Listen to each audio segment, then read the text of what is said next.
Well, I'm sure this was not the news we were all expecting to hear on a Tuesday afternoon.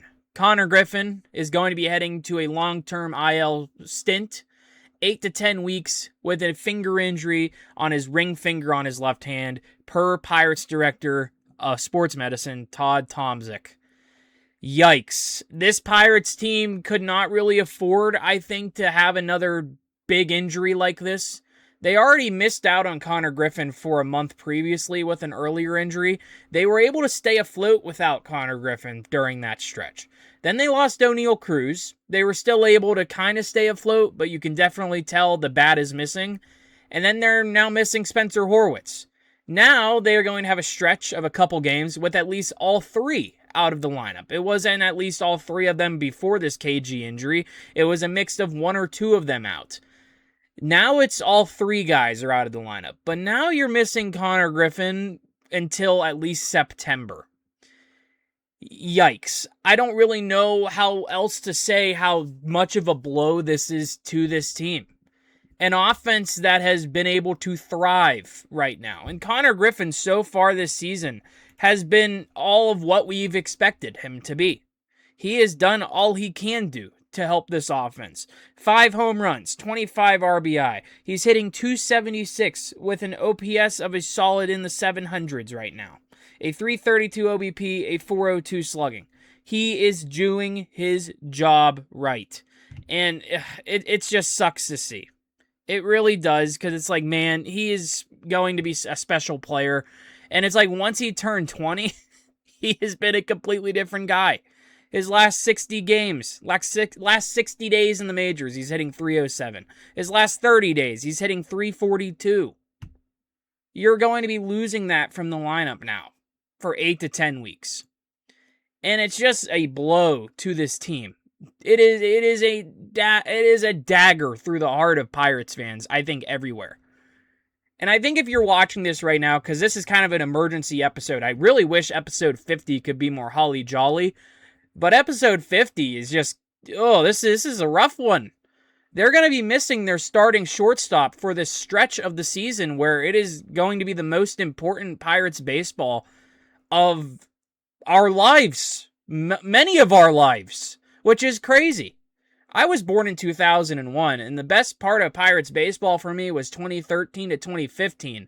And with the state of the organization right now for a lot of fans, including myself, this stretch going through the end of this season, despite Paul Skeens' struggles, the goal is to win with Paul Skeens here. This is a very important stretch for this team in the history of this franchise. You have a second baseman in Brandon Lau who is raking right now and is going to break the franchise record for home runs for a second baseman. You have Brian Reynolds playing better than we've seen him in a long time. Ryan O'Hearn's been a great impact bat for this team. You were getting great stuff out of O'Neal Cruz based off his overall production, but now he's injured. Spencer Horwitz, you were getting more than what you would have hoped for. He is injured. And now your potential people thought Rookie of the Year candidate is injured now for the second time this season. And this one just, it feels like it's going to be rough to come back from. Because they're only one game over 500 at the time of me recording this. I'm going to get this uploaded right before the game starts tonight. So if you're watching this tomorrow or sometime in the future, either the Pirates are still above 500, maybe they're at 500, or they're way below by the time you're watching this. And I really hope this injury is not a catalyst for a downfall, a collapse, many would call it. I personally thought the start of this road trip, like this strand of games in July to the trade deadline with the Phillies and Nationals, could have been the start of the collapse. But I'll be honest, they stayed they kept their head above the water. They won 2 of 4 in Philly, and they won 2 of 3 in Washington. 2 teams ahead of them in the NL wildcard standings. You have to win those series. You had Konnor Griffin for that, though. You were only missing Cruz and Horwitz, but you had at least Konnor Griffin. Now you're going to be missing 3 of those guys for at least this whole Braves and Brewers stretch at PNC Park this week. Who knows what happens after the All-Star break? Because I'm assuming Cruz and Horwitz might have some rehab appearances. I'd assume maybe more so O'Neal Cruz. I don't know if they're going to be able to stay afloat by the trade deadline. This team, the big need was bullpen. It's now shortstop. And I'll just say this, and this is not a diss on Jared Triolo, because Jared Triolo gets a lot of slack for a guy whose main role, I would say, is to be this utility shortstop. And he had to be thrown into the role before Konnor Griffin got called up. He was thrown into the shortstop role when Konnor Griffin was hurt the first time. And now Jared Triolo is going to have to do a lot of work at shortstop unless they acquire a shortstop by the trade deadline or it's emergency time. Go get one now. And I don't know of a lot of shortstops that are just being sold on the market right now because it's still very early for trade deadline purposes because there's still a lot of teams in the middle of it that are just like, are we buyers? Are we sellers? Heck, that's the Pirates right now. They're only one game above 500. No one knows if they're buyers or sellers right now because it's going to be hard to tell. If this team collapses, maybe Brandon Lau is traded away. Because let's be honest, I don't think Brandon Lau is going to return to the Pirates. It would be a miracle if he did. But I think he's just going to leave for someone's going to overpay him in free agency, and it's going to be a well-deserved deal. But back to Triolo here. This is going to be a big stretch for Jared Triolo to prove his worth to this organization. And honestly, if it's not going to work out in Pittsburgh in the future, this is a very important stretch of time for Jared Triolo to prove his worth to other organizations who might be playing the Pirates or teams watching from afar. Because let's be honest, Jared Triolo I don't think is going to be a Pirate for much longer. I think he's one of the first to go if they have to make a roster move at some point in the future. Not this season because he's desperately needed now. But Jared Triolo, he's one of those big leaguers. He has a Gold Glove, but his bat just really hasn't been able to show up when the time is needed the most. But let me just read off some splits these last couple games for Jared Triolo because it might be one of these easy ways to just get on a player for having overall bad stats this year, which, let's be honest, his stats are pretty bad this year. But as of late, his last 7 days, he's hitting 250 with an 806 OPS. His last 15 days, he's hitting 257 with a 790 OPS. The last 30 days, he's hitting 253 with a 728 OPS. If you can get at least league average play from Jared Triolo, maybe a hit every 1 or 2 games, maybe a 2-hit game in there at some point, I'll gladly take that from Jared Triolo. This is going to be a very important stretch for Jared Triolo, not just for the Pirates and him. Honestly, it's a very important stretch for his career to prove his worth in the major leagues. Because like I said, if it doesn't work out with the Pirates, if they move on from it, say he does well and he fills in this hole well, and the way Nick Gonzalez has been hitting well this year and Konnor Griffin's going to be back, maybe they just move on from Triolo, maybe they get something for him in the offseason. He could be one of those movable pieces, and I can't believe I just said that, but it's just the optimist in me. Because let's be honest, the only thing to do with this team is just try to remain optimistic, because I just have some bad vibes right now, and I hate having to sound pessimistic in an episode number 50 of this show I've been doing on this YouTube. I wish I could be more positive. I wanted episode 50 to be a draft recap. Now it's a Konnor Griffin's out 8 to 10 weeks, and I'm hoping and praying that Jared Triolo can come through when you need him most. Do I think he will? I hope so, and I'm rooting for the guy. And I already see fans on social media complaining that it's over, Jared Triolo's starting, it's all his fault, this team's going to suck. I'm rooting for the guy to succeed.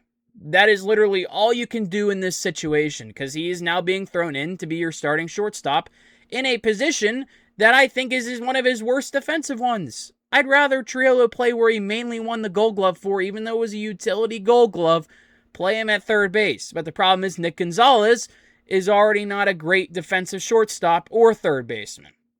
So you're playing Nick Gonzalez at the position he's more decent at, but he's also struggled at third base. It's a team that sacrificed offense for defense, well, defense for offense, that is, flip-flop that, going into the season, and we've seen that so far. They have the offense, the defense is lacking behind on all areas of the field. The outfield, even though it's been better as of late, but the outfield has struggled defensively. The infield has definitely struggled defensively. The catching, so-so. But man, this Konnor Griffin injury is a dagger to this offense, because now you're missing Konnor Griffin, O'Neal Cruz, and Spencer Horwitz, all three at once. That's a big yikes from me. They were able to survive a Ryan O'Hearn injury at the beginning of the season. They managed to stay afloat. They managed to stay afloat without Cruz and Griffin together with O'Hearn back, but they managed to stay afloat then. It was a little rough. They had some rocky waters along the way. They were swept by the Braves. They lost 2 of 3 against the Dodgers at home. They were a Tyler Callahan legacy game from getting swept. They missed out on a series. They lost a series against the Marlins during this stretch at home.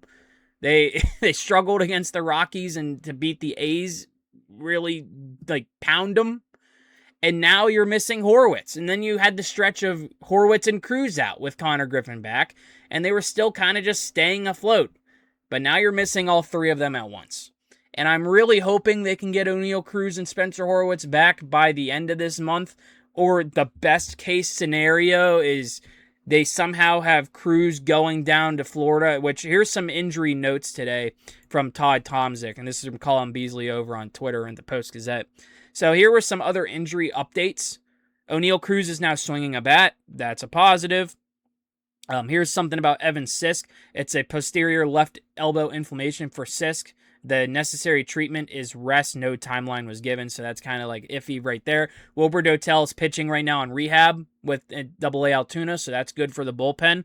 Horwitz is in his running progression in Bradenton, so solid. And then Endy Rodriguez is expected to be available for tonight's matchup, so if you're watching this later, the game has already happened. We already know what's going on there. So a good sign to maybe not have long-term issues for Endy after kind of a scary-looking situation with a hip and a ball hitting off his foot, but mainly the hip whenever he went to swing at the pitch to hit his foot. It was kind of rough to see for a guy from Endy who's had some injury history. This team was given a lot of injury luck the first couple months. Then they saw Ryan O'Hearn drop. They saw Konnor Griffin drop the first time. Now they have O'Neill Cruz dropped. Horwitz dropped. And now Konnor Griffin dropped for 8 to 10 weeks. They're going to have to do a lot this month, going up until the trade deadline, to just stay afloat. They have the coming up stretch against the Braves and Brewers. They have the Yankees, the Guardians and Yankees post-break. They have the Cubs, D-backs, and Reds again. And then it's the trade deadline. Will they be in it at the trade deadline? Are we talking about a team selling at the trade deadline? Are they still surprise buyers at the deadline? I honestly don't know at this point. I really don't know how these injuries are going to affect them. Because at the time when Konnor Griffin and Cruz were out together, I was in my head saying it's over and the collapse is here. When they were losing to the Braves and Dodgers and the Marlins, and they looked like a completely inferior team to those guys, and the Marlins especially, I was like, man, this season might be cooked. But here we are, they're still above 500 staying afloat. This week at PNC Park against the Braves and Brewers is going to be really important.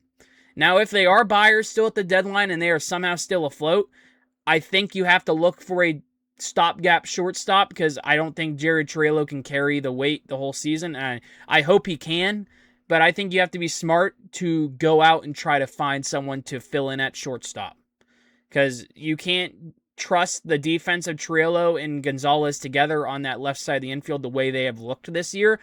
And you can't trust the hitting at least of one of them this year, being Jared Triolo. I sure hope Triolo can carry the weight, but I just don't see him as an everyday option at shortstop. Tyler Callahan's done solid, but still, do you trust Tyler Callahan to keep the bat going for that left side of the infield and also play some outfield? They called up Jack Brannigan. I'm not expecting much for him off the taxi squad. He hasn't had the greatest injury luck in his minor league career and overall luck in his minor league career. So who knows what's going on there. But I want to know what you guys think. Where do you see this Pirates team after this Konnor Griffin injury? Are you in the camp of the doomer, saying it's over? Are you in the camp of the optimist, saying there's still a chance? They were able to stay afloat with all these injuries before.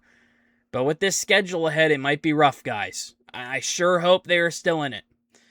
But yeah, let me know in the comments down below what you guys think. Konnor Griffin is out 8 to 10 weeks, kind of an emergency recording today. I wanted to get some thoughts out there. Just thinking about this when I saw the alert come on my phone at work, I was like, oh crap. But yeah, thank you guys as always for watching. Let me know in the comments down below what you guys think. Also subscribe to the channel. We're on our way to 600 subscribers. Hopefully, by the end of the season, we can hit that number. It would be really cool. Also, leave a like on the video to show your support. Also, like subscribing to YouTube channels. They're free. So go subscribe. Hit that button right down below. It would mean a lot. Also, like I said, again and again and again, comment your thoughts down below. I just want to see what you guys have. So, let's go, Bucks. I'll see you next time.